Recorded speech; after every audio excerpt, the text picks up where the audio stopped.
So, with that, we will move to the hearing we have scheduled for this morning.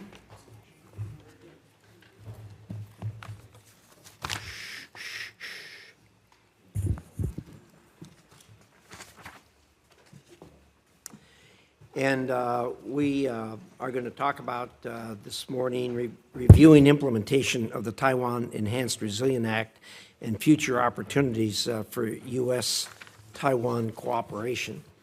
I will make a few opening remarks. I'll yield to Senator Shaheen to do likewise, and then we will have we have three very good witnesses here today to talk about this. I'll introduce them, give them a few minutes to speak, and then we'll open it up for a round of questions. So with that, thank you to our witnesses for being here today. As you all know, Taiwan is under constant threat from China, and its fate has critical implications for the United States and for the world. The Chinese Communist Party has never controlled the territory of Taiwan, but for decades, China has waged psychological war against Taiwan, carried out endless propaganda and cyber attack campaigns to weaken its resilience, and repeatedly undermined the status quo in the Taiwan Strait. In the last year, China's land, sea, air, and rocket forces have carried out increasingly sophisticated military exercises, simulating a blockade and a quarantine of Taiwan. China is also increasing its transnational repression of Taiwanese citizens, efforts to legitimize its false claims, and bullying of other countries to support its position on Taiwan. We all know for Xi Jinping, asserting China's control over Taiwan is a legacy-defining issue.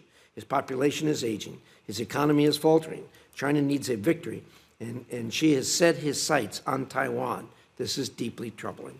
Taiwan is a vibrant democracy and key U.S. partner in the Indo-Pacific, but it is also our seventh largest trading partner and a rapidly growing source of investment in the United States. Idaho, my home state, knows well Taiwan's importance. It is my state's second largest international trading partner. And just last year, we celebrated 40 years of a sister relationship between Idaho and Taiwan. Taiwan is also deeply integrated in the global economy. President Trump is working to boost domestic production of semiconductors. Taiwan plays a key role in that ambition and will remain an important partner for producing the chips that control everything from U.S. missiles to washing machines. Make no mistake, China is the greatest long-term threat to American interest. If we allow China blatant aggression against Taiwan to go unchecked, that will have ripple effects on our Indo-Pacific alliances and seriously hurt our ability to compete with China globally. Look no further than the dispute China is having now with Japan. We have also recently seen China weaponize its dominance of critical supply chains, which is achieved through decades of industrial espionage and unfair trade practices. It has attempted to hold American industries hostage amid the trade talks that are going on with the United States. Taiwan may be at the forefront of China's growing aggression, but it won't be the last stop. That's why we all need to work to counter China's aggression in Taiwan. With that, I'll recognize the ranking member. Well, thank you, Mr. Chairman, and welcome to our witnesses today. Thank you all for being here. Over many decades, across many administrations, Republican and Democratic alike, the U.S. has had a strong and enduring relationship with Taiwan. But today, as we meet, we have a worrying backdrop. The Trump administration has been too willing to trade national security for short-term gains. That's a mindset that weakens our deterrence and undermines our allies. Taiwan has become an essential partner whose technological and economic cooperation is central to American life. This hearing comes at a critical moment for that relationship. Taiwan is one of the epicenters of the highly specialized semiconductor industry. It builds the advanced chips that power AI, defense technologies, and clean energy systems. However, Taiwan is more than a semiconductor superpower. One study by the Rhodium Group found that a Chinese blockade of Taiwan could lead to a $2 trillion global disruption of supply chains. And that's just a blockade. According to Bloomberg Economics, the damage from an invasion could reach $10 trillion with a T dollars, roughly 10% of global GDP. So I hope that our witnesses today can help clarify what's at stake for the United States and how China is working to undermine Taiwan. There is strong bipartisan support in this committee and throughout Congress across the national security community for Taiwan. We recently passed out of committee legislation on Taiwan from Senator Risch and myself, including deploying U.S. teams to map and target PRC sanctions pressure points to deter Chinese aggression. But we need to do more. We need to strengthen economic tools to deny Beijing the revenue and technology to wage war. We need to do more in the information space, where Beijing has put particular focus. And we also need to support American allies, from closer defense coordination with Japan and South Korea to demonstrating a united front with our allies on sanctions and export controls. As Dartmouth's Professor Stephen Brooks notes, I have to quote Dartmouth professor since Dartmouth is in New Hampshire. Just point that out. Just pointing that out. He says, coordinated sanctions with our allies give us real leverage, credible economic pressure that strengthens deterrence in the Taiwan Strait. When we act alone, chasing bilateral trade deals, we sideline that leverage, and that weakness doesn't go unnoticed. Xi Jinping is watching how the United States responds to Russian aggression in Ukraine. Nothing could be a better deterrent to an invasion of Taiwan than defeating Putin in Ukraine and showing the world that America stands by our democratic allies. But deterrence also depends on the choices we make here at home. Delaying arms sales as the U.S. works on a trade deal with China, denying the president of Taiwan the ability to transit through the United States, or imposing tariffs against Taiwan just doesn't help. As our SFRC report, The Price of Retreat, made clear, Beijing is seizing the advantage as the United States undermines its own tools to compete. With President Trump planning a visit to Beijing next year and negotiations heating up between China and the U.S., I hope today's hearing will help clarify what this moment demands from us at home and what it will take to safeguard the United States-Taiwan relationship in the months ahead. I look forward to hearing from our witnesses. Thank you all again for being here. Thank you, Senator Shaheen. We have three distinguished witnesses with us today. Dr. Lauren Dickey is an expert on Taiwan defense issues and Chinese strategy toward Taiwan. She previously served as a senior advisor and acting director for Taiwan policy in the Department of Defense and was a research scientist at the Center for Naval Analysis focused on Chinese military issues. Ms. Bonnie Glaser is Managing Director of the German Marshall Fund's Indo-Pacific Program. She has worked at the intersection of Asia-Pacific geopolitics and U.S. policy for more than 3 decades. Bonnie has published widely in academic and policy journals and consulted for various U.S. agencies, including the Departments of Defense and State. Dr. Rush Doshi is the CV Star Senior Fellow for Asia Studies and Director for the China Strategy Initiative at the Council on Foreign Relations. He is also an assistant professor in Security Studies program at Georgetown's Walsh School of Foreign Service. So we'll start with you, Dr. Dickey. The floor is yours. Good morning, Chairman Risch, Ranking Member Shaheen, and distinguished members of the committee. Thank you for the opportunity to testify on the implementation of the Taiwan Enhanced Resilience Act and future opportunities for U.S. Taiwan cooperation. For more than 45 years, support for peace and stability in the Taiwan Strait has been one of America's most consistent bipartisan commitments. And the reason is straightforward. Taiwan's security is central to U.S. national security. It affects our economic strength, our military readiness, and our strategic credibility in the Indo-Pacific. Taiwan matters to the United States because it is a thriving democracy under pressure, a critical link in the Indo-Pacific security architecture, and the center of the world's most advanced semiconductor supply chain. A crisis in the Taiwan Strait would directly harm U.S. economic security, disrupt defense production, and raise costs for American families. Congress recognized these stakes when it passed TARA. Together with the Taiwan Security Cooperation Initiative, TARA provides the most comprehensive authorities we have ever had to strengthen deterrence. But the effectiveness of these authorities now depends on their urgent and full implementation, along with some adjustments to modernize further how the U.S. operationalizes its Taiwan policy. 4 key areas for improvement stand out. First, Presidential Drawdown Authority has not delivered capability at the scale or speed the situation requires. Concerns about industrial backfill initially slowed execution. Today, Taiwan still lacks sufficient numbers of asymmetric systems, and that shortfall increases risk to U.S. forces should deterrence fail. Second, although TARA authorized a regional contingency stockpile, to the best of my knowledge, DoD has yet to fully realize this authority. No facilities have been built, and no material has been forward positioned. Without pre-positioned munitions and sustainment, the United States and our allies would begin any crisis from a position of delay. Third, foreign military sales to Taiwan remain too slow. Industrial bottlenecks and bureaucratic complexity routinely push critical programs behind schedule or over budget. These delays weaken confidence in U.S. commitments, complicate Taiwan's defense planning, and again, increase the risk to U.S. forces in a crisis. Fourth, states' authorities that were delegated under the Taiwan Relations Act in an executive order from President Bill Clinton have been unchanged since 1996. In other words, they no longer match the tempo of today's relationship and slow down other bureaus and agencies from engaging with Taiwan.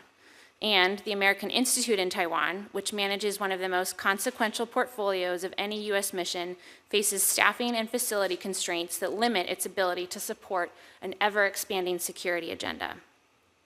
To address these challenges, I'll quickly offer 6 recommendations that are detailed further in my written testimony.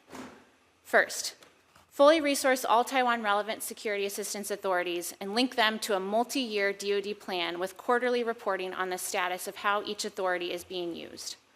Second, accelerate arms sales deliveries by establishing a fast lane list of pre-approved platforms and munitions that are eligible for expedited export, tech release, and contracting processes. Third, authorize and appropriate the funds and authorities necessary for the U.S., importantly in partnership with Taiwan, to construct and fill a regional contingency stockpile.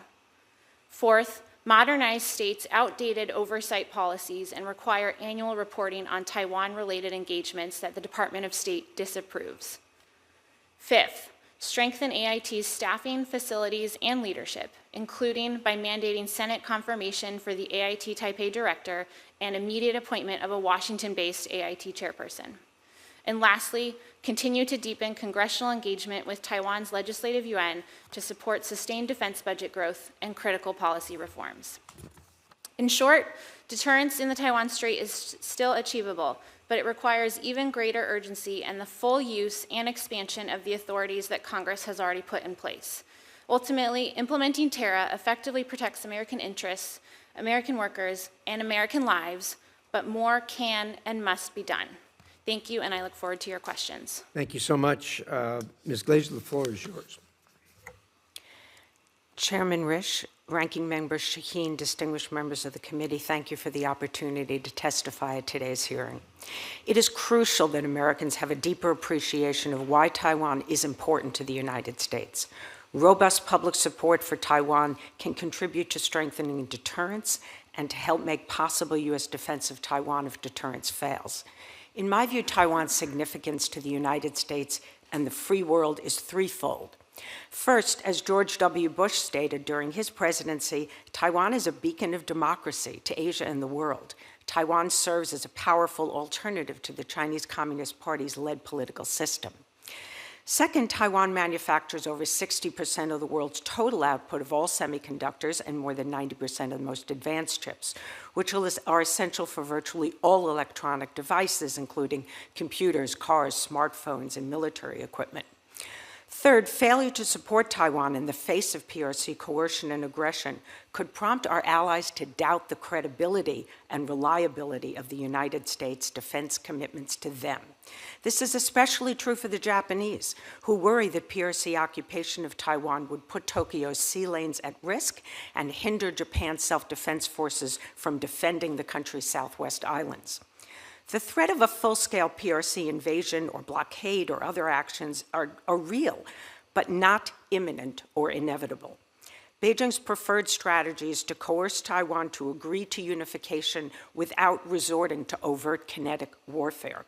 The PRC seeks to achieve its goal by using gray zone tactics and psychological pressure to induce despair among Taiwan's people, erode their confidence in continued U.S. support for Taiwan's security, and make unification appear as the best choice.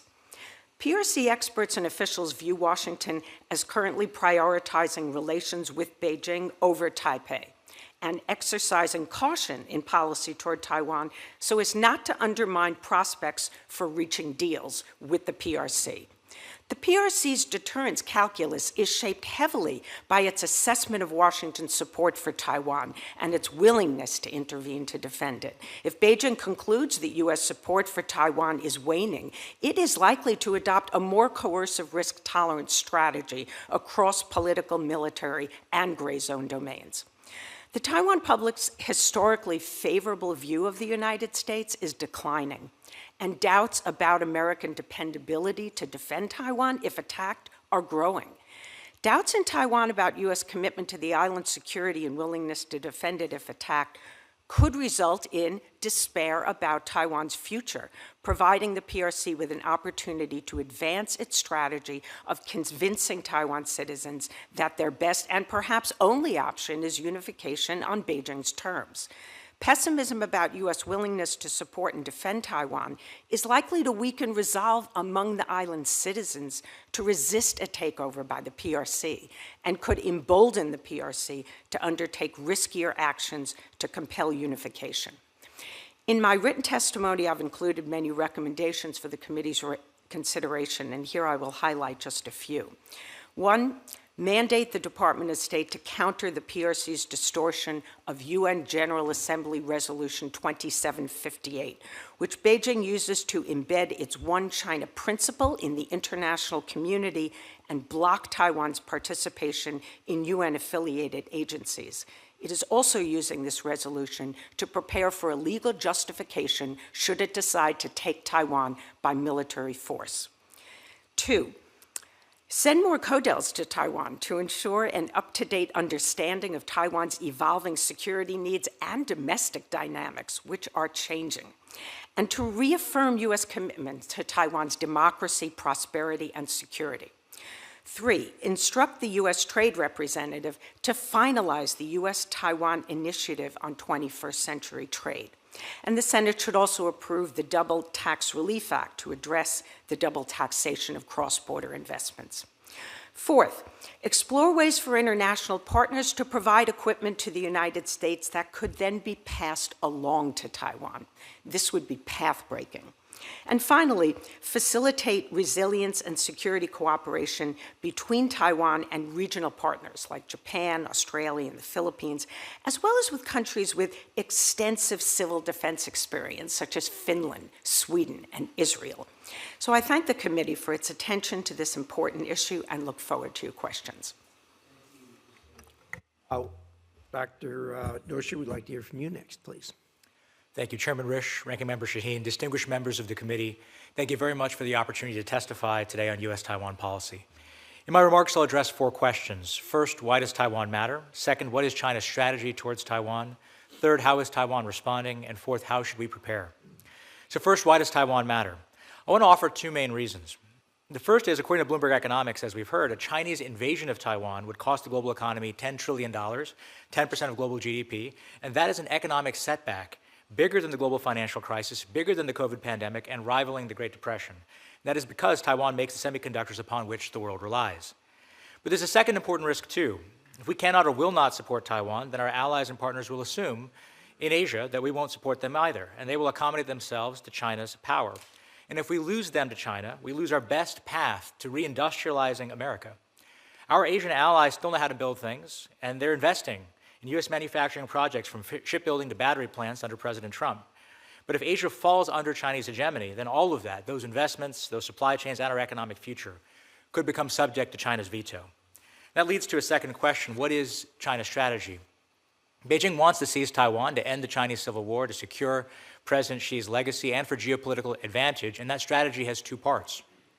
The first is to break Taiwan's will. 4 years ago, China carried out 1,000 incursions into Taiwan's claimed air defense identification zone. This year, it's approaching 4,000. 4 years ago, China rarely crossed the median line that divides the strait. This year, it's crossed that median line over 1,000 times.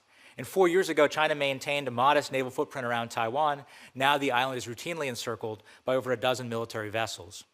China is preparing for gray zone provocations, persistent operations inside Taiwan's 24 nautical mile zone, the seizure of outlying islands, and even a short-term quarantine of Taiwan itself. And in addition to that military pressure, as we've discussed, China is using cyber intrusions, lawfare, political warfare, international isolation, disinformation, economic coercion, and human espionage to weaken Taiwan's resolve. And if that doesn't work, they're preparing for war. They've undertaken the fastest military buildup in modern history, 65 ships added in 5 years, with a navy that will soon be 50% larger than ours. They're stockpiling commodities, producing missiles around the clock, hardening their financial system against us, building nuclear forces at breakneck speed, and infiltrating American critical infrastructure, all to deter or defeat us. That is a wartime footing. So how is Taiwan handling this threat? Taiwan has much to do, but it's not standing still either. They've doubled their defense spending in the last 10 years, and in the next year, they hope to go from 2.5% to more than 3% of GDP, possibly even 5% if you include supplemental spending. They've extended conscription from 4 months to 1 year. They're investing in asymmetric capabilities, anti-ship cruise missiles, unmanned systems, short-range air defense, and they're standing up new commands, like the Littoral Combat Command, to integrate those asymmetric capabilities. They've created a new National Cybersecurity Command, strengthened defenses against disinformation, and critically, they've launched a whole-of-society defense resilience program, including president-level participation in Taiwan. And a few days ago, that program distributed millions of handbooks, one to each household in Taiwan, on how to get them ready for an invasion or a blockade. Taiwan has much more to do, but it's moving, and with our support, it can move much faster. So fourth and finally, how do we respond? And I'll just offer a few recommendations from my written testimony. First, we need to balance deterrence and reassurance signaling. We should spend less energy on symbolic issues that provoke Beijing and more on the security assistance that deters it. Second, we need to bolster Taiwan's morale at a time of uncertainty. Concluding a long-sought Taiwan tax treaty will help, and so will congressional delegations at a time when executive branch travel is reduced. Third, we need to move faster on arms sales by putting Taiwan first in the FMS queue and working around production bottlenecks with appropriations for FMF, PDA, DPA, third-party procurement, and of course, pre-positioning on Taiwan itself. Fourth, we need regular interagency contingency planning for Taiwan scenarios, and Congress can require it. Fifth, we need legislation that creates broad and flexible authorities for sanctions, which for these scenarios we simply don't have. And sixth, we need to prepare for blockade and quarantine scenarios, including by providing maritime insurance to foreign vessels carrying energy to Taiwan when the market will not provide that insurance to anyone. Seventh, we need to work with allies on contingency planning, economic responses, and deterrence signaling. And all of those recommendations are just a start. There's much more that we can and should do. And if we do it, we can deter aggression and maintain peace and stability. I'd like to thank you for your time and the opportunity today, and I look forward to answering your questions. Well, thank you very much. We'll now, thank you to each of you for your testimony. We're going to do a round of questions right now, and I'll start with myself, and then we'll go around. Ms. Glazer, I was interested in your comment that the trajectory of the Taiwanese view of the U.S. Commitment is on a downward turn, which is interesting since more and more we're engaging there. How do you explain that, or first of all, how is it measured, and then secondly, how do you explain that? Thank you for that question, Senator Risch. It's an important one. As I cited in my testimony, this is measured by public opinion polls. There are many public opinion centers in Taiwan. They're not all reliable. I've tried to cite... Kind of like America. Yes, kind of like us. I've tried to cite different ones also from the opposition. But it's quite clear that this is the trend in Taiwan. Decline in confidence in whether the United States will come to Taiwan's defense. And I think there are several reasons. One, of course, is PRC narratives, disinformation, propaganda that is really quite prevalent in Taiwan.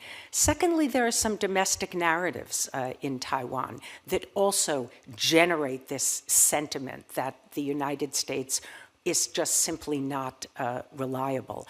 And then I think thirdly, if the people in Taiwan see, as Senator Shaheen noted, that the tariffs that were imposed on Taiwan, they're now at 20%. There's still no final agreement between the U.S. and Taiwan. Negotiations are still ongoing, but Japan and Korea have 15%, and so Taiwan feels that it's not being treated as a good partner, and they're worried about not being as competitive compared to companies in Japan and South Korea. And then, of course, there's the inability of their president to transit through New York. Ultimately, Taiwan canceled that transit, but he has not been able to come to the United States since then. So I think there's just a widespread sense of uncertainty in Taiwan, and every time that the United States president meets with Xi Jinping, with China's leader, Taiwan is very nervous, and there were all sorts of news reports how Taiwan its interests might be damaged in that meeting. It turns out so far that they were not, but I think that concern persists as there are plans for Xi Jinping to meet with President Trump several times next year. Good explanation. I appreciate that. Dr. Dickey, I heard in your testimony your concern about the AIT, the American Institute in Taiwan. Could you, we've dramatically increased some of the economic and security cooperation we have with Taiwan. So what are your thoughts about what needs to be done there? Thank you, Senator. Also an important question. So as we've increased our security activities with Taiwan in particular, my understanding is we've reached max space constraints at AIT in Taiwan. There's simply not enough space to put people that need to be on the island to help execute current U.S. policy objectives in the security and other domains. I think it's well past time to direct state to do a review of the footprint at AIT and to consider whether a second or third facility needs to be added, an annex of sorts on the ground in Taiwan to allow for more people to be on the island. Thank you. I appreciate those thoughts. Senator Shaheen. Well, thank you, Mr. Chairman. I would like to observe before I start my questions that I'm a little disappointed that we don't have more public here at this hearing and that we don't have more members at this hearing. Because given that the conventional wisdom is that there is the potential for a war over Taiwan in the future, and given the economic implications of Taiwan for the United States, this is a topic that we all really ought to be concerned about and we ought to be paying attention to. So I especially appreciate our witnesses for your comments today, and I hope that we can share what we hear today with other members of the committee, because clearly there is a lot at stake and we better start paying more attention to what's going on. So I think this question is for you, Dr. Dashi. From March of 2022 to January of 25, the United States built a sanctions coalition that denied Russia critical technologies and billions in revenue for the war in Ukraine. I think we're going to need that same toolkit if we're going to deter China from acting against Taiwan and to respond if they cross the line. But as I understand, currently we don't have the authority, the United States doesn't have the authority to respond to PRC gray zone aggression with sanctions. So as Congress thinks about creating that authority, what triggers and measures would you recommend it include, and how should we coordinate with allies in the deployment of such tools? Well, thank you very much for the question, Ranking Member Shaheen. Let me just begin by saying it's true. Right now, there are only a handful of executive orders under IEPA, essentially, that allow the United States to declare sanctions on China related to Xinjiang, Hong Kong, human rights, cyber, and other issues, but none related to Taiwan. And so as a direct result, in a gray zone contingency, especially a crisis, you'd have to create an authority. The executive branch would have to issue an executive order to be able to levy sanctions on a Chinese target. And so the targeting legislation that you've proposed is very helpful, but we also need the authority to follow through. Congress could take the lead in making sure that that authority exists, as they've done in other cases, and that would be quite helpful, I think, to the executive branch. I think a second point to answer your question directly about priorities. There's going to be an escalation ladder that's needed. For different kinds of provocations in the Strait, we should have different kinds of responses. We may not wish to make those public, they may be internal, but that kind of targeting work needs to be done in advance, and we need to know now what the costs will be for the United States so we can mitigate them. That kind of work is just essential and common sense. And finally, I'd like to just add one other point about coordination with allies. Our allies will be reluctant to do some of this. They understand that there'll be economic costs for them as well. One thing that's going to be critical in getting them to work with us is to help them understand that when they speak out in favor of Taiwan, when they take these kinds of stands, we're with them. And that's why, as Chairman Risch, you mentioned earlier in your opening, the problem that we're facing with the punishment of Japan by China for statements by the Prime Minister is concerning. The United States has to stand with Japan, because if we don't, no other country will stand with Taiwan. Well, thank you. I don't know if either of our other witnesses want to add anything with respect to sanctions.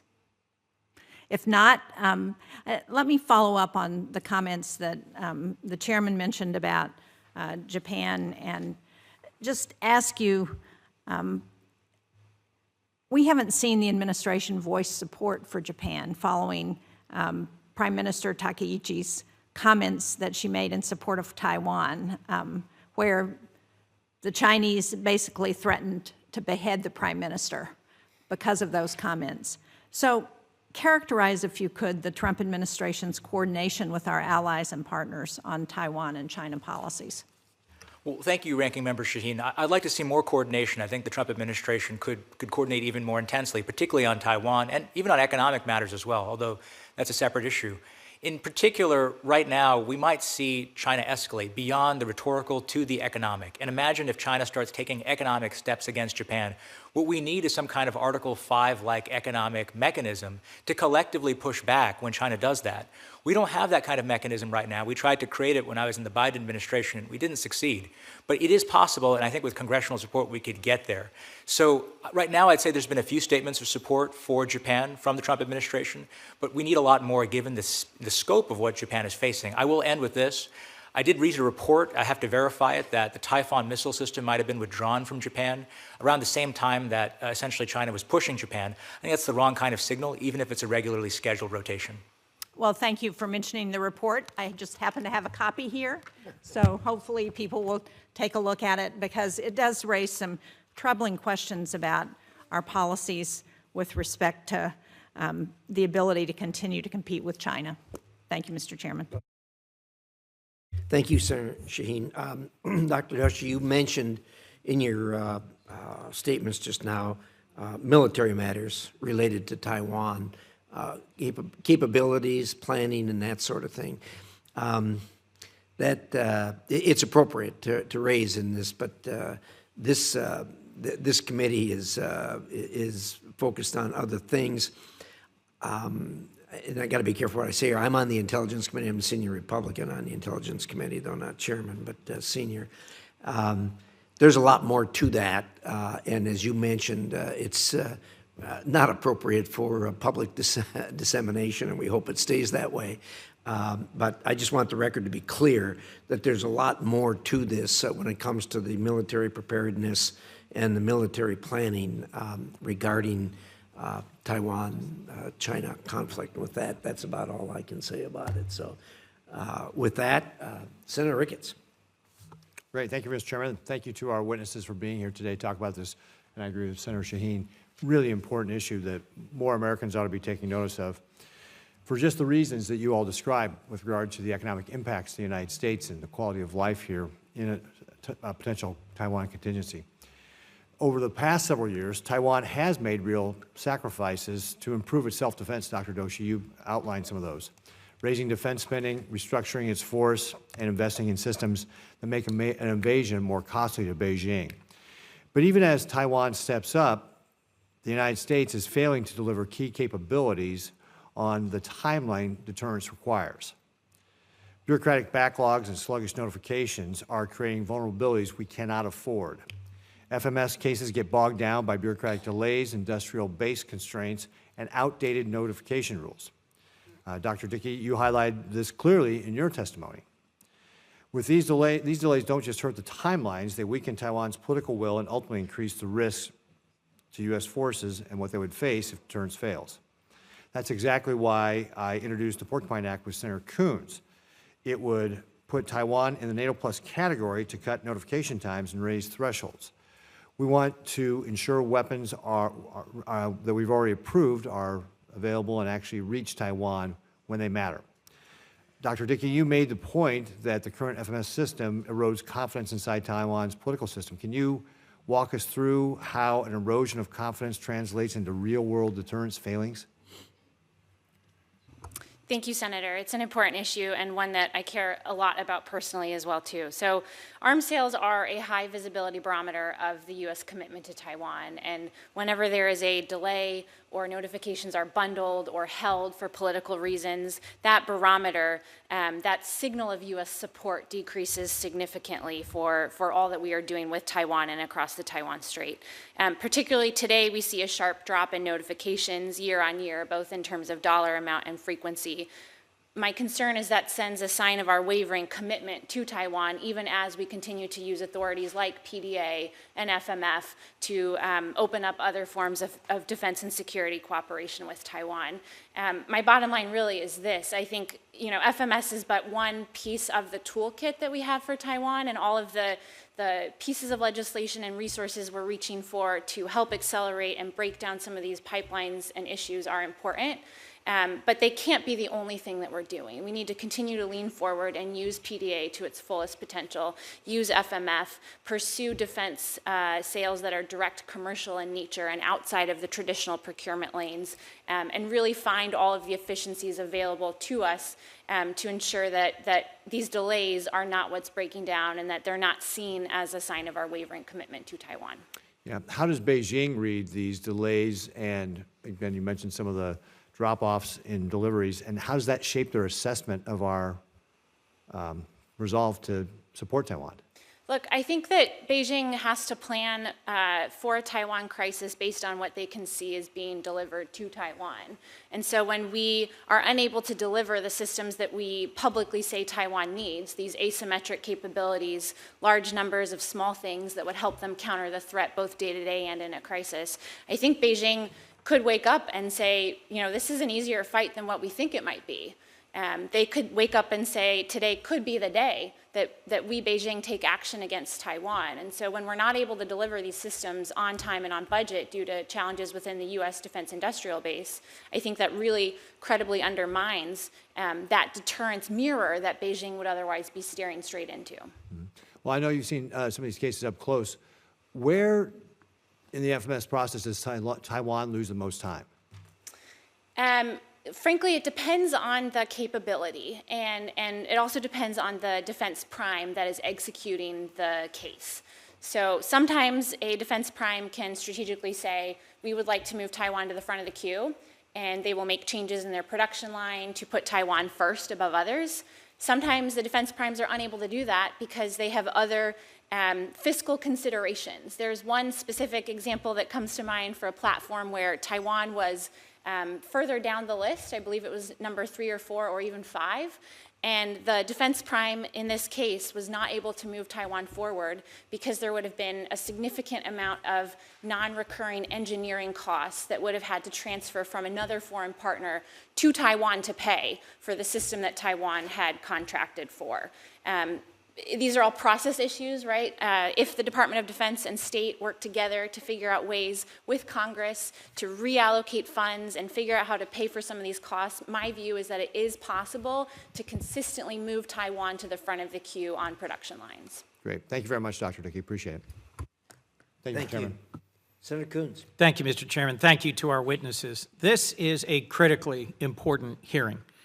The security, the status of Taiwan, as all 3 of our witnesses have said this morning, is absolutely essential to our national security, to our economic security, to the 21st century. And whether or not we effectively deter the PRC from taking over Taiwan by force, whether through quarantine or invasion, is probably the most decisive issue this committee and this Senate will have to address. I'm the senior Democrat on defense appropriations. We are investing a huge amount in ensuring that we have the naval and the aviation and the space resources for a Taiwan contingency, yet we are missing several critical issues that you all just testified to And I am concerned that this administration, rather than focusing and bearing down on the important and critical ways you've just suggested we could provide support for Taiwan, is taking its foot off the gas. I'm grateful for the chance to travel to Taiwan recently with Senator Ricketts and to introduce bipartisan legislation that would help address some of these key challenges around FMS that you've mentioned. The Senate has long played a central role in U.S. Taiwan policy, back to the Taiwan Relations Act 50 years ago, and today with the Taiwan Enhanced Resilience Act signed into law by the last president. Our role today is all the more important because we have a partner in Taiwan that is stepping up in critical ways. As Senator Ricketts and I saw on our trip to the region and our visit to Taiwan, they are making dramatic investments that are significantly improving not just their defense budget, but what they're buying, what they're doing with it, and how they're delivering a whole-of-society resilience effort. It is baffling to me that despite strong bipartisan agreement that this is a critical security issue, that our president is stepping back.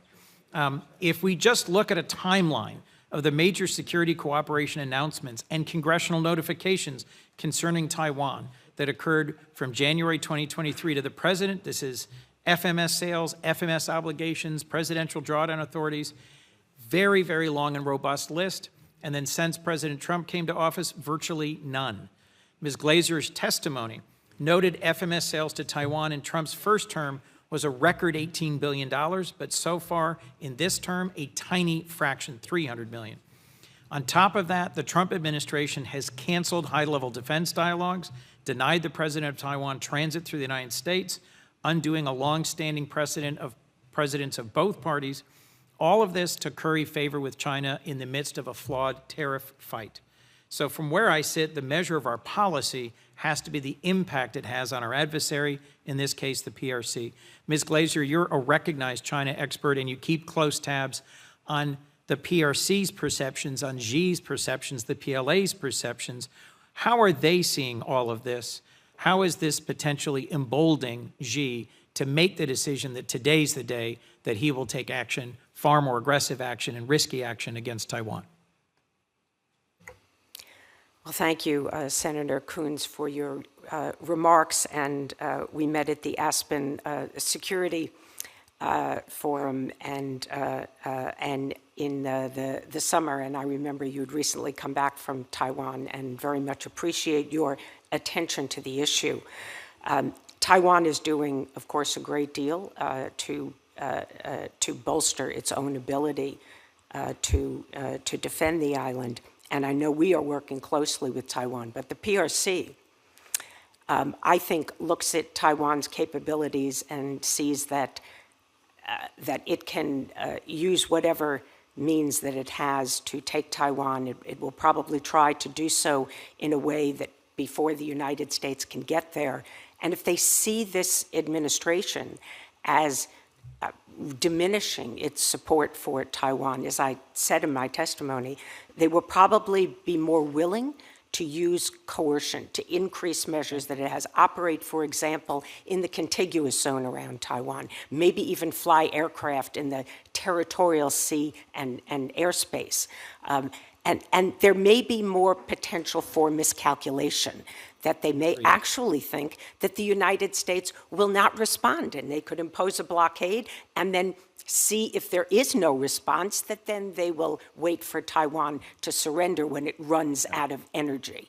Thank you. Dr. Dickey, you mentioned that Tara provided the authority for the establishment of a regional contingency stockpile in Taiwan, but the executive branch has done nothing. Can you just briefly walk through the pros and cons of this concept, any unique circumstances in the case of Taiwan, given the tyranny of distance, why this might be an urgent priority? Thanks, Senator Coons. And yes, I agree with you that it should remain an urgent priority. So there's two types of stockpiles that I think are really needed. TARA authorizes one that is on Taiwan, but we also need one or multiple elsewhere within the region for the U.S. and allies to use. You know, when I was in DOD, I departed last March. One of the challenges that we had was this policy question of who owns what and who builds what, right? And ensuring that for whatever stockpile was built, that the appropriations matched up with the authority. The challenge we had then was we lacked the military construction or O&M line item appropriations to build the stockpiles, but we also hadn't really reached the policy clarity we needed on who would own the keys. There was a lot of comparison to the Israel model at the time and discussion as to whether this should look like Israel or shouldn't look like Israel, the pros and cons of each.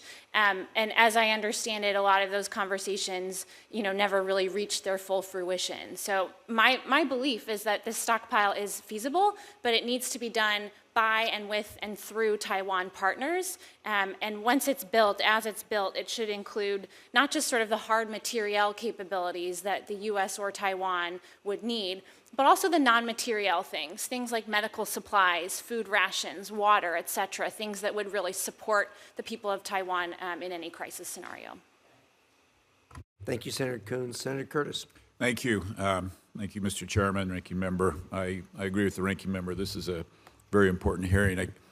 I can't help but think about your comment about more members here, more public, and that there could be a day where if the worst thing happens, where this room will be very full, and we got to make sure that that doesn't happen. I'd like to bring up the 6 Assurances to Taiwan Act, legislation I've introduced that would formally codify the cornerstone, really, of America's Taiwan policy. The 6 assurances were first articulated by President Ronald Reagan clear back in 1982. And just to clarify, 1, the United States would not set a date to end arms sales to Taiwan, would not consult Beijing about those sales, would not play a mediation role, would not revise the Taiwan Relations Act, and would not alter our position on sovereignty, and would never pressure Taiwan to negotiate with the PRC. And really, for 4 decades, those principles have never really been formalized or codified by Congress, but have helped us shape our policy. And today, as the PRC escalates, as we have all talked about, I think it's really important. My bill simply would take what's been a longstanding U.S. policy, reaffirmed by the administration of both parties, and reaffirmed by Congress through non-binding resolutions numerous times, and codify it to ensure congressional buy-in and oversight. And I believe by codifying the 6 assurances, that we could send this one of the signals that we've all been talking about sending today. So, Ms. Glazer, as I mentioned, we've reaffirmed these repeatedly by the administration, but typically in resolution. However, my act is different because it puts it into law and builds a mechanism for congressional buy-in. So in your view, what's the value of formally codifying this, and how specifically might codifying the 6 Assurances Act in tandem with TERA help reduce some of the ambiguity? Well, thank you, Senator Curtis. I think that it was important that the first Trump administration made public the 6 assurances. They had been kept secret for a very, very long time. Americans need to know what the 6 assurances are. We always say that our policy is composed of the Taiwan Relations Act and the 3 joint communiques with China and 6 assurances, but most people don't know what all these things are. So I think the legislation is of great value to the United States. And it, of course, would require the White House to notify Congress before taking any actions that are mentioned in the 6 assurances, and Congress would then have the opportunity to pass a joint resolution of disapproval that would stop the administration from acting. The Taiwan Relations Act has had legal force since day one, so giving the 6 assurances legal force could help to stabilize U.S. policy toward the Taiwan Strait at a time, I think, of heightened tension, and provide reassurance to Taiwan, which I have emphasized, I think, is extremely important, that Taiwan needs more reassurance, and the public reassurance in Taiwan will enable more public support for higher defense spending in Taiwan, which I think we know is all important. And it would signal, of course, that the U.S. is not weakening support for Taiwan. Thank you. I'd like to go back to the chairman's comments earlier about what you wrote in August about the declining view of Americans over there. And when I read your article, I couldn't help reflect on 1979 when we withdrew diplomatic relations from Taiwan. And I believe at the time Americans were in a really bad place. They actually hunkered down in their homes that lived in Taiwan because they didn't feel safe. And ironically, I landed on the island in August of 1979 for 2 years. And just within a couple of months, that was gone, right? We were back to the status of being very special in Taiwan. And I worry that this time around is different because of things like social media and PRC's availability, right, to influence the people in Taiwan. So how do we counter that, right? And how do we not lose the battle in the hearts and minds of our Taiwanese friends? Well, that's a terrific question, Senator. We were in Taiwan at the same time. So I arrived in Taiwan 3 weeks after we broke diplomatic relations with Taiwan. That same, yeah. And I was there also it was about a year and a half, and a very interesting time. But I think the people of Taiwan remain very much favorably disposed, the sentiment towards Americans in general. Yeah. I think they feel that they're not being given what they deserve, as they have been close friends of the United States. And so I think really to counter this sentiment that we need to be sending more congressional delegations, we certainly need to be approving and selling more arms. And as Lauren Dickey said earlier, this is really seen as a barometer of U.S. commitment. And of course, as Senator Risch said, there's so much we're doing with Taiwan in the military security area that we cannot make public and we should not make public. So the things that we actually can make public, we really should be doing more of, whether it's visits, even administration officials where necessary and connected to work we are doing with Taiwan, holding our bilateral dialogues with Taiwan, whether they're State Department dialogues or Defense Department dialogues or a special channel that we're not supposed to talk about. We have so much work that we do with Taiwan, and then passing the economic legislation that both Rush and I referred to earlier on double taxation, I think is really important in the 21st Century Trade Initiative, completing it. I'm borrowing a little extra time if the chair would allow me just a Sure, go ahead. seconds. That era, that 1979 era, I think is very important for us to focus on because Taiwan was under martial law. Yes. Right. And to watch Taiwan go from martial law in 1979 to the democracy that they have today, I mean, that's exactly what we would like to duplicate around the world and thought we were duplicating in China, but it's gone the opposite direction. Finally, just before I yield, I'd like to also express support for Senator Ricketts' bill that would help with energy infrastructure. Really haven't had time to go down in the weeds in that, but it's a serious problem, and I think that's a great idea. Thank you, Mr. Chairman. I yield my time. Thank you. And your comments about your bill and Senator Ricketts' bill, I think, are appropriate. The ranking member and I were just talking, next business meeting we have, we'll give serious consideration in getting those on the docket. So thank you for that. Thank you for underscoring that. Senator Merkley. Thank you very much, Mr. Chairman.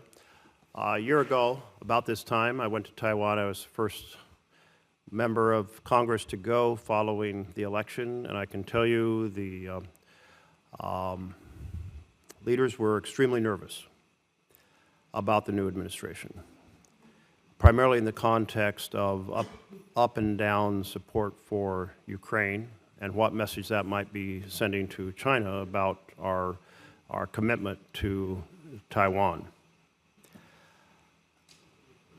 It is incredibly important that we send a very strong and consistent message.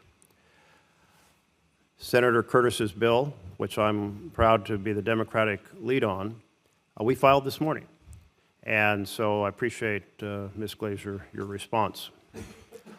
One of the issues that certainly was discussed a lot a year ago was the incredibly rapid transition in warfare technology, particularly the use of drones, and how this affects planning for asymmetric warfare that goes to the heart of what we sometimes call the porcupine strategy regarding Taiwan. And there were concerns that Taiwan is not moving fast enough in terms of adjusting their strategy to this changing technological warfare world, because there's still a lot of momentum behind big, expensive weapon systems versus very inexpensive mines and drones that can make aggression very difficult for the aggressor, as Ukraine has demonstrated. So I wanted to ask you, Dr. Dickey, given your Defense Department background, have we, in our relationship, adjusted quickly enough to understanding this changing dynamic? And is Taiwan adjusting quickly enough to maximize the advantages of drone and mine protection against sophisticated, expensive military weapons that, including ships and planes that China might use if they were to decide to take over Taiwan? Thank you, Senator. That's a great question. So I think, yes, we have adapted quickly, but can we move faster? The answer to that is also going to be yes. I would offer that as a data point, Taiwan has, at least for drones, taken a similar model to when they stood up their semiconductor industry in the 80s. By this, I mean to suggest that they have really funneled a lot of their government resources and energy to building industrial parks across the island, specifically in the central west part, that allow them to funnel expertise and industry to building drones specifically. To my knowledge, they have not done something similar with mines, but in either case, it is a slower burn, longer lead time approach because it's using this industrial park model to bring companies into one facility, one finite fixed area to build capabilities that the military would use. The other challenge that Taiwan has, and that I think we frankly have as well too, is that they, under President Lai, have a demand to build supply chains that are red-free, i.e. free of Chinese inputs. And in this day and age, given legacy chips largely coming from the PRC, as well as a lot of electronic components, that's a really tall order, both for Taiwan and frankly for us as well too. So I think while Taiwan is moving in the right direction, they've put a lot of policy energy and resourcing behind drones in particular. There's still a lot of challenges to getting there. On mines and undersea, for an effective defense, Taiwan will really need different types of mines, shallow water, deep water, and then sort of the water in between. And they're trying to move out and building and acquiring each of those different types of mines. For us, the challenge is the U.S. does not make the types of mines that Taiwan needs. So they need to look elsewhere for those resources. Taiwan is also, inspired by Ukraine and looking towards undersea UUVs that can move autonomously. I've seen some of those systems made by Taiwanese industry partners. They're really incredible, but the challenges that Taiwan faces, not unlike here in the United States, is that the defense procurement timeline is quite long. Yes. Thank you. That's very helpful. I just wanted to save a few seconds to ask one second question. And actually, I have many questions, but I'll have to limit myself to one more. And this really, Ms. Glazer, I'm very concerned about the 2024 Beijing new guidelines that set out changes in the definition of separatism, including advocacy for Taiwan's self-governance. And those guidelines have harsh penalties, including a death sentence, and they appear intended to deter political speech in Taiwan. The foundation for this is the 2005 law, of which Article 8 states that if Taiwan succeeds from China, or if possibilities for peaceful reunification should be exhausted, then PRC shall employ non-peaceful means, ... So, how do we assess the impact of their new guidelines as we ponder the challenge of helping defend democracy in Taiwan? That's a very important question, Senator. The guidelines were obviously just put into place last year. They are still being implemented, and I think Taiwan is still studying and seeing the evidence of Beijing targeting their citizens. I would like to cite the recent example of a legislator from Taiwan, Puma Shun, who was one of the founders of Kuma Academy, which teaches classes on cybersecurity and how to help provide medical care in a crisis. It's really a very effective organization in Taiwan. And because of his founding of Kuma Academy, they have decided that he is a target, so that if in the future Puma Shun goes to any country that has an extradition treaty with China, he could be sent back to China. So this is just one example. There are many people in Taiwan who are being targeted by these guidelines. And I think that Taiwan is taking them quite seriously and working to protect its citizens, warning people who could be subjected to any kind of pressure, even imprisonment, not to go to China. But I expect that we will see many more examples of China pressuring people that they have labeled pro-independence. And this includes actions they have taken even before these were issued, the actions against businessmen in Taiwan who their companies gave some donations to the DPP. By the way, they also give them to the KMT because companies just support both sides in Taiwan, but nonetheless, they were targeted, they were fined. Thank you. Senator Cornyn. I'd like to ask the witnesses, what would be the impact on the United States economy and national security if we failed to assist in the defense of Taiwan?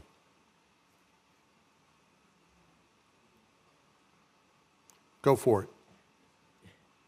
I'm happy to start, sir. So great question. I think I'll let Rush talk about some of the other indicators in his testimony, but from a security perspective, sir, the loss of Taiwan as this, quote, unsinkable aircraft carrier would be completely irreversible.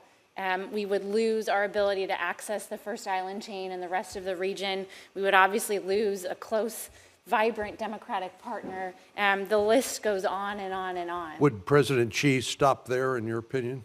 My belief is no. Mr. Doshi, Dr. Doshi. Sure.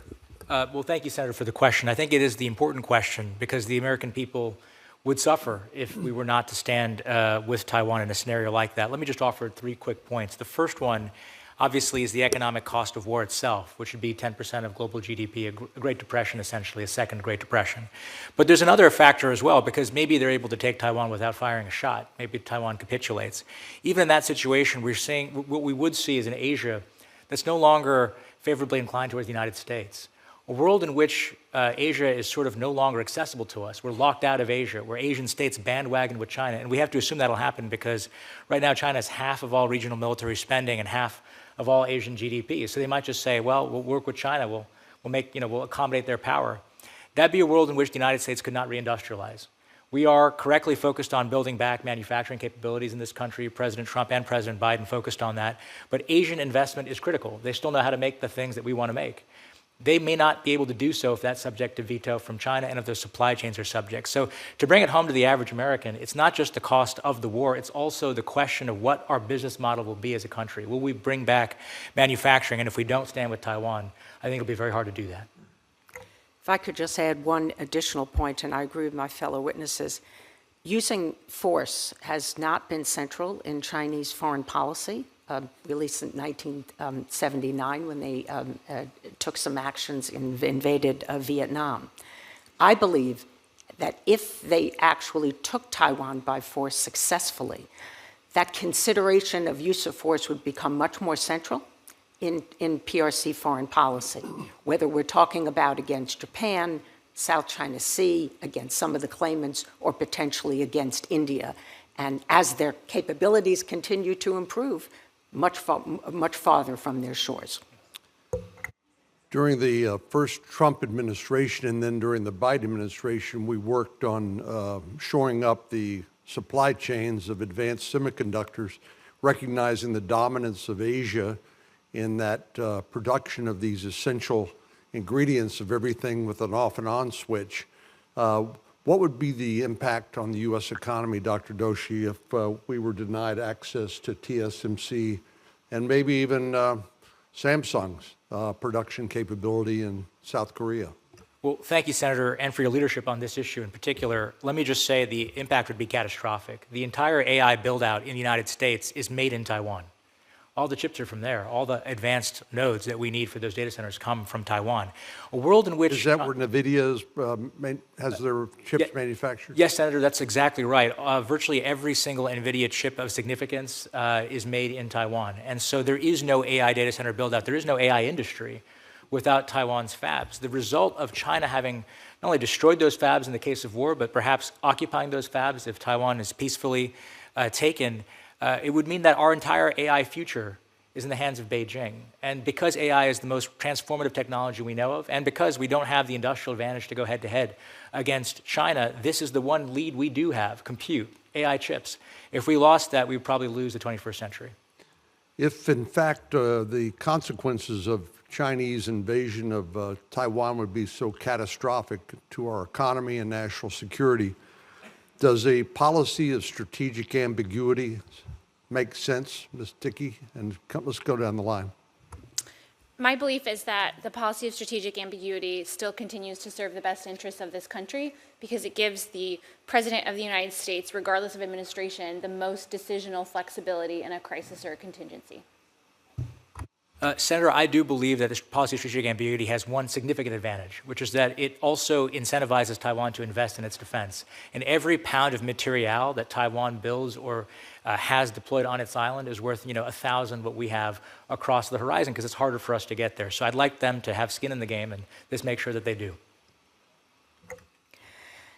I believe that strategic ambiguity continues to serve American interests, that it is, there would be a risk of it being interpreted in Beijing if the United States said we would defend Taiwan under all circumstances, that it might actually provoke the attack that we're seeking to deter, especially if Beijing perceives that we really don't have the capability at present to defend Taiwan. I also agree with both of my fellow witnesses that we should not tie the hands of the president. But we have to ensure we have the capability, so we have to have the credible military threat. And I think that is one of the most important ingredients in order to support continued strategic ambiguity. Thank you. Thank you, Senator Cornyn. Senator Van Hollen. Thank you, Mr. Chairman. Thank all of you for your testimony. And I hadn't planned to pursue this line of questioning, but just following up on what Senator Corden said, Dr. Doshi, one of the issues, of course, is making sure that we protect the high-end chips fabrication capability in Taiwan. But as you pointed out, that's part of a strategy to make sure that the United States and our AI tech remains at the cutting edge. And the other half of that coin is trying to make sure that we do what we can to make sure that China can't sort of out-compete us in this area. So we, of course, have the entities list that prohibits the transfer of very high-end chips to certain Chinese companies. But as you know, there are ways to get around that, including by shipping high-end chips to subsidiaries, right? Is that, you agree with the premise? That's absolutely right, Senator. And that loophole has not been closed, has it? No, Senator, it has not. And wasn't this a subject of conversation between, President Trump and President Xi in South Korea? Yes, Senator. Initially, we closed the loophole, then we essentially reopened it. Yeah, I think it's very problematic that we were on the way to closing that loophole, and now we've reopened it, essentially giving China a new benefit that we had planned to take away. Isn't that right? That would be fair, Senator. Yeah, thank you. Mrs. Glazer, let me thank you for all your work. And I had a question related to something you've written a lot about, which is the interpretation of UN General Assembly Resolution 2758 and how China has tried to misinterpret that to exclude Taiwan from many important international organizations. That's why, together with some of my colleagues here, Senator Curtis, I've introduced a bipartisan resolution that passed this committee. The full bill has passed the whole House. The final bill is pending, a vote on the Senate floor. Could you just talk briefly about why it's important that we make clear that Taiwan has an important role to play in these international organizations, that it serves our strategic interests, but also our practical benefits, and how China has twisted the meaning of that resolution to try to deny Taiwan's participation. Well, thank you as well, Senator, for your work on this issue. I think it's extremely important. It is not receiving enough attention in the UN. There's obviously a lot of priorities that the United States has in the UN. And so this doesn't come up much, although it did come up earlier this year in the UN Security Council when one of our representatives raised the issue. China is pushing on an open door. It is telling the world that the One China principle should be embraced by everybody in the world, and that the UN has already decided that Taiwan is part of China. And of course, we have all read this resolution from 1971. It is 3 paragraphs. It talks about expelling the Chiang Kai-shek forces. So Republic of China isn't mentioned, but we all know that's Taiwan. And the interpretation of China is, of course, legally unsound, but it has written reams of reports telling the world that because of the fact that this resolution was passed, that Taiwan can never participate in the United Nations. And there are so many things we all know that Taiwan brings to the international community. Its wealth of experience in public health, to cite one example, and of course in technology. Taiwan is just a terrific partner that we work with around the world in international development in places like the Pacific and in Latin America, where Taiwan still has a small number of diplomatic allies. But in the United Nations, their citizens can't even walk through the door.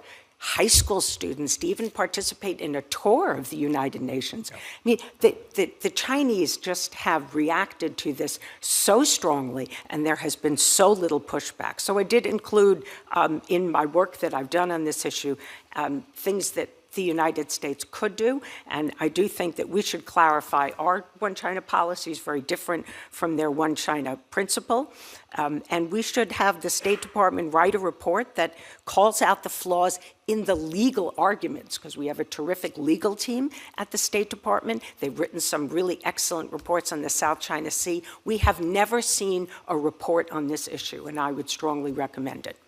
Well, thank you for that, and I hope that the Senate, and I know the chairman and the ranking member would like to see this bill pass the Senate. I'd like to see it happen as soon as possible, along, by the way, with the double taxation treaty legislation that passed the House and is still stuck in the Senate. But let me thank all of you for your testimony. Thank you. Thank you. That was an interesting comment you made about how important Taiwan is in the world for its size compared to China, and the spectacular things that they can do, even though they have a small population. One thing we don't talk about is it underscores again the difference between communism and a capitalist system. The capitalist system is magic when it comes to being able to perform for human beings, whereas the communist system does nothing but tamp down the performance of human nature, which is incredibly unfortunate. With that, Senator Shaheen, do you have? Yes, I have a final question, and Senator Van Hollen's question serves as a nice segue into this question, because you were talking about China's influence in international bodies and what that does to undermine Taiwan. As you pointed out, it exerts its influence at the UN, and it tries to prevent Taiwan's meaningful participation and to force other countries to adopt that Taiwan policy. So can you expand a little bit on why it's important for the United Nations or the United States to counter Beijing's tactics at the United Nations, and also what happens if we disengage from international bodies? How does that give an opening to China to prevent Taiwan's meaningful participation, and also what that means in terms of our ability to compete with China in those international bodies? And so I would start with you, Ms. Glaser, but others please jump in. Well, I do want to give an opportunity to my fellow witnesses to answer this question as well. I think that as we disengage from some of the international organizations, we cede just so much to the Chinese. They are able to insert their norms and their interpretations of what the UN particular should be doing to in individual agencies where in the past they've been very successful at getting people as the heads of agencies, and then they can further block Taiwan from participating. I will mention just like the UN Human Rights Commission, where there has been a reinterpretation of human rights. It is the Chinese believe that the economic rights are most important, not freedom of the press or assembly or speech. And that, I think, has been very damaging to democracy worldwide. So I think that this is likely to continue. The Chinese have become very influential in places like the World Bank and the IMF, and of course all of the UN agencies, the World Health Organization, Interpol, absolutely. These are places where not only is Taiwan barred from participating, but China is just setting the agenda, and it's very damaging to our interests. Yes. Thank you, Ranking Member Shaheen, for the question. I'll just offer a few quick points. The first one, as Ms. Glazer just mentioned, is that China can weaponize international institutions against Taiwan when Taiwan is not at the table and Taiwan is not supported. That does happen, and actually you mentioned Interpol. That is a place where that will happen. Right now, as Ms. Glazer mentioned, Puma Shun is sort of under target by the PRC. They are trying to push that through Interpol so that they can extraterritorially administer beyond who they have extradition treaties with a repressive regime against Taiwan citizens. A second point, though, which I think is bigger and more strategic, is that if we want to be the ability to deter PRC action against Taiwan, we can't do it alone. There is an international component to that. And so the steady erosion of the legitimacy of Taiwan as an entity that acts in the international system, maybe not as a country, but as an economy, that means fewer countries will stand with Taiwan when it counts. And that is the real reason the PRC pushes back on international space. It isn't purely about sovereignty. It's about geopolitics. And finally, Ranking Member Sheen, I want to put on your radar APEC. APEC is coming up. It'll be in China. And there's a real possibility that the delegation of Taiwan could be threatened or even arrested.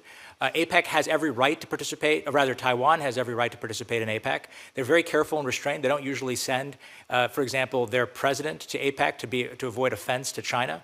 And I think the possibility that China would push back on Taiwan's legitimate participation in APEC will be the most significant effort to constrain its international space that we will see in many years, and it's coming up this year. Thank you.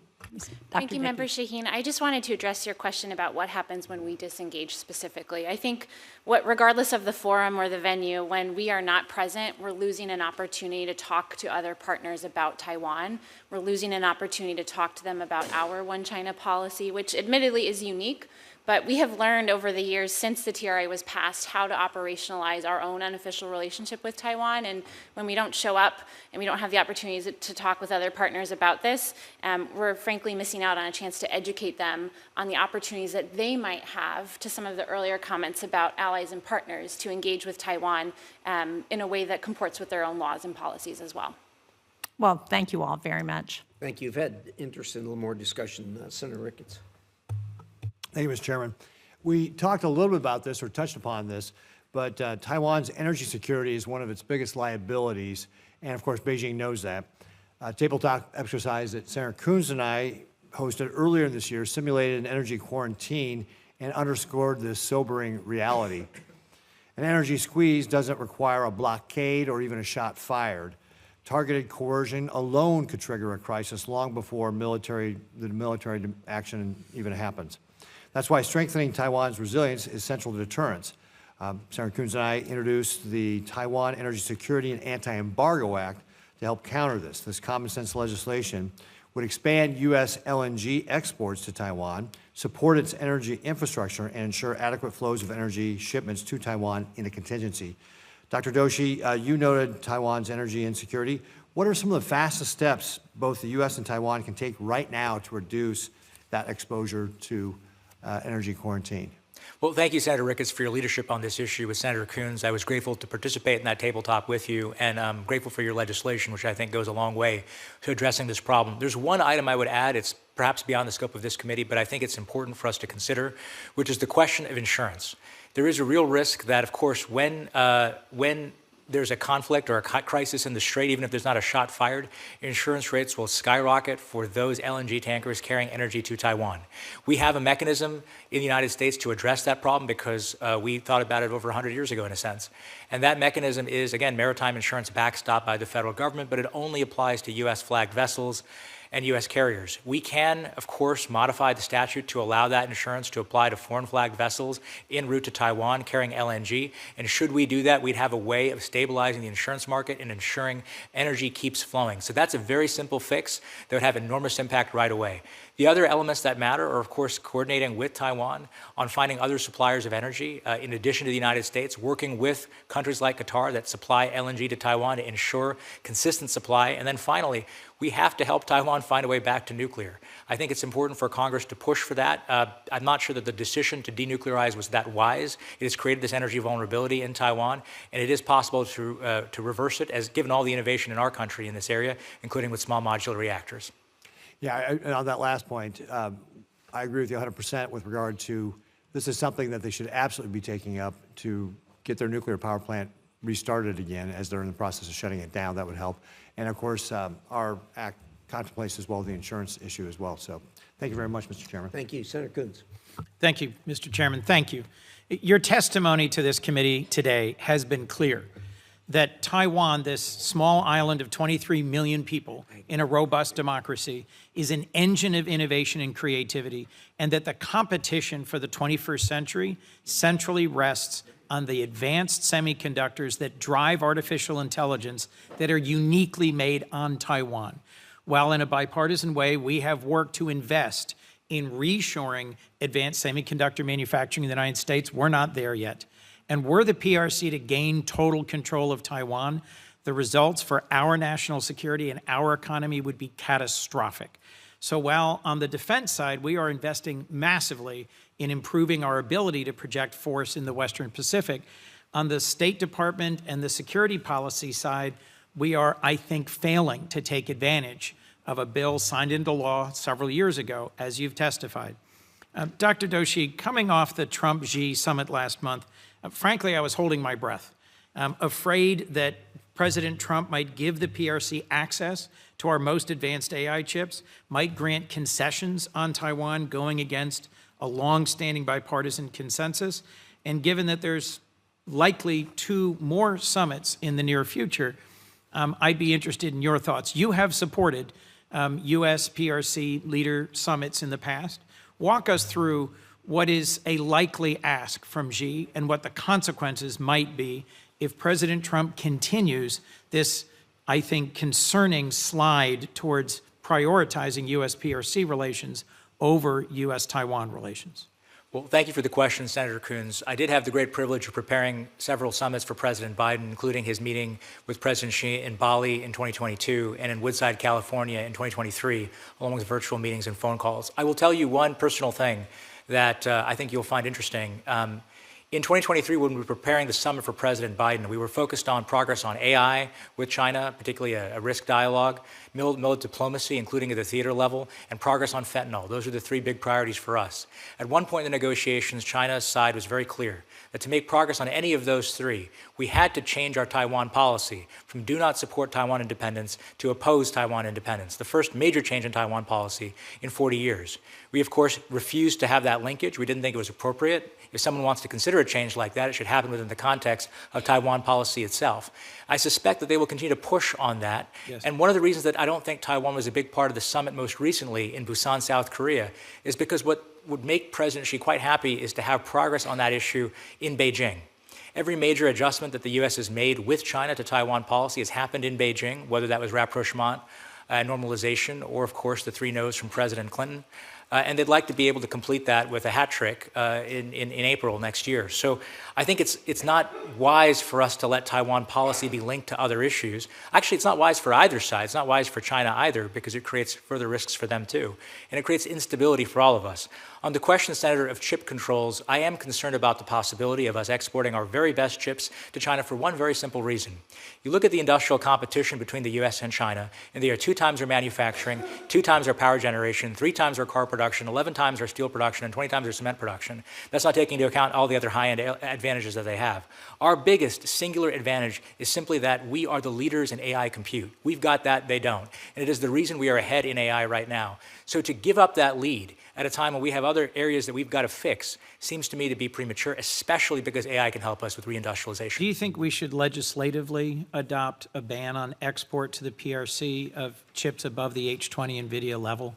I think one of the problems right now is that China has our number on rare earth minerals and magnets. And President Trump was a bit backed into a corner because if he wanted to push hard on that issue, we would reach for rare earth minerals and magnets again, and they could threaten a significant portion of our GDP.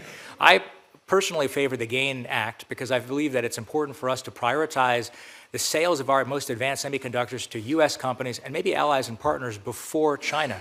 And let's be frank, there is a finite amount of this stuff that can be made in Taiwan's fabs. So any chip that doesn't go to the United States and goes instead to China is one fewer chip available to American AI companies.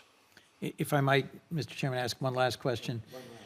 It seems to me from a recent bipartisan delegation trip to Australia and recent meetings with the Australian Prime Minister, we have right in front of us the possibility of U.S. partnership with Australia, with Canada, with Norway to secure these critical, in particular, germanium and gallium. Right. Why would we not accelerate our partnership to mine and develop those so that we take away this critical vulnerability to the PRC? I would think that should be a top priority for the United States right now. This is one of the main leverage points used against us. It supports those minerals in total. The total value of the imports is less than the price of one F-35, and yet they support more than 20% of American GDP.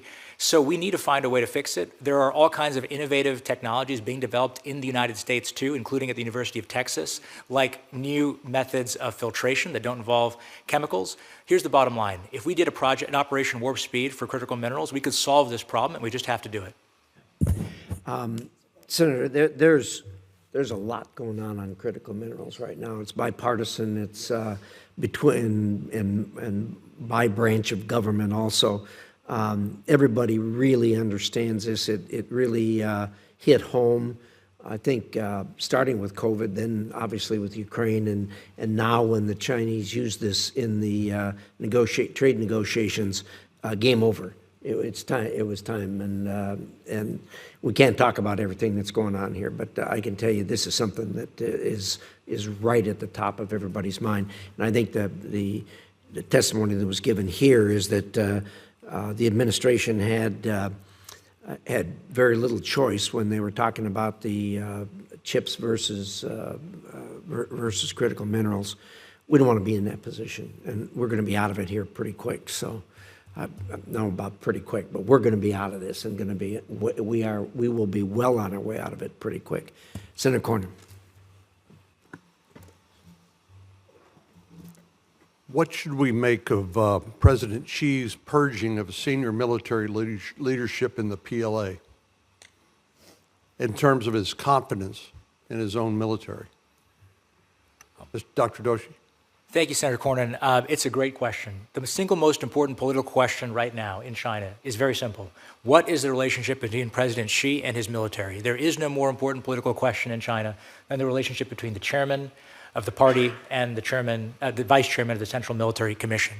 Right now, we have an unusual situation where the vice chairman of the Central Military Commission, one of the two of them, He Weidong, was purged despite not being obviously corrupt and actually being quite competent. He was previously the head of the Eastern Theater Command focused on Taiwan, so his purge is a big deal, and President Xi personally elevated him and promoted him up 2 levels to become that vice chair position. In addition, the number 4 person of the PLA was purged, Miao Hua, the top political commissar of the PLA, and then, of course, Li Shangfu and others, too. You look across the party, 10% of the Central Committee has been purged, 600,000 members were disciplined, actually 800,000 were disciplined last year. So here's the direct answer to your question, Senator. Is President Xi a Stalinist who purges because he's purging for the sake of it, to keep people in fear? Or is he purging to make his military more competent? We don't fully know the answer, but I do want to speculate for a moment about the second possibility. He's pushed out a lot of folks that he thinks are corrupt, that care much more about their personal enrichment and promotion than they do about China's national interest. And pushing them out is a way of making the PLA more effective, not today perhaps, but tomorrow. And so there is the possibility that over the short term, President Xi has taken decisions that will make the PLA less effective if they had to go to war in the next year or two. But in the next 5 years, it might make them more effective, especially if they can solve some of their corruption problems. Finally, Senator, I want to add one other possibility to your radar. I don't have high confidence in it, but we have to speculate.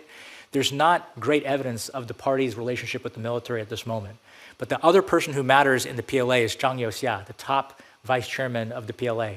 He's the number 2. And there's some rumor that perhaps he and He Weidong had some disagreements, and that the purges that have resulted are a product of those internal disagreements within the PLA. We don't have high confidence in that view, but the very possibility that there could be internal, disagreement in the PLA is alarming and shocking. It also does not put China in a great position to act immediately on Taiwan. Well, I think we can safely assume that the thing that concerns President Xi, even more than Taiwan, is maintaining power. And is that the right way to look at it in your view? I think that's absolutely right, Senator. President Xi thinks big picture about what he wants to accomplish in the world, but every day he's got to ask himself who has the guns and who has the security services. The PLA is the gun, and the security services is the knife in the party's terminology. And finally, It's not for half an hour.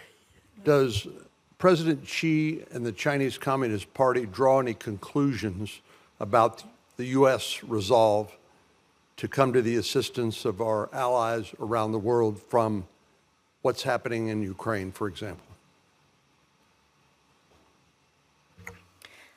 I think that Xi Jinping and the PLA have to consider the worst case. They have to plan for the United States intervening in Taiwan or coming to the aid of the rest of our partners. I think they likely are closely observing indicators that they have identified as to whether or not U.S. support for our allies is weakening. But from what has taken place so far, certainly if you look at our military exercises and our dialogues with leaders, our Secretary of Defense, who has gone out to visit the region many times and coordinated with our allies, made some pretty tough statements, for example, about PRC pressure on the Philippines, just to cite one instance. I doubt that the PLA and Xi Jinping at this point is likely to underestimate the U.S. commitment to its allies. Senator, I would just add one point, which is that I do think what happens in Ukraine has profound implications for how PRC thinks about Taiwan. The PRC has a history going back over 30 years of studying foreign conflicts. They always ask themselves, what are the lessons from those conflicts? During the Falkland Islands War, when an Exocet missile from the Argentinians sank a British vessel, they thought, wow, we should have more missiles like that to go after the Americans. So everything happening in Ukraine, they are studying very closely. When they shot down one of our Nighthawks over former Yugoslavia, they immediately ran a report on that all the way up to the very highest levels, including the president of China. So they pay close attention to everything happening when there's military power demonstrated, and they're paying attention in Ukraine. Thank you, Senator Cornyn. Thank you to our 3 witnesses. We do a number of these. I can tell you that the 3 of you have demonstrated why we hold these hearings, and certainly very high level of information that we've received, and we recognize it and we sincerely appreciate it. We're going to leave for members, we're going to leave the record open until close of business tomorrow. If they have other questions, they will get them on to you, and we'd ask you to promptly respond to those if you would be so kind as to do so. So again, with our sincere thanks, thank you very much. And with that, the committee is adjourned.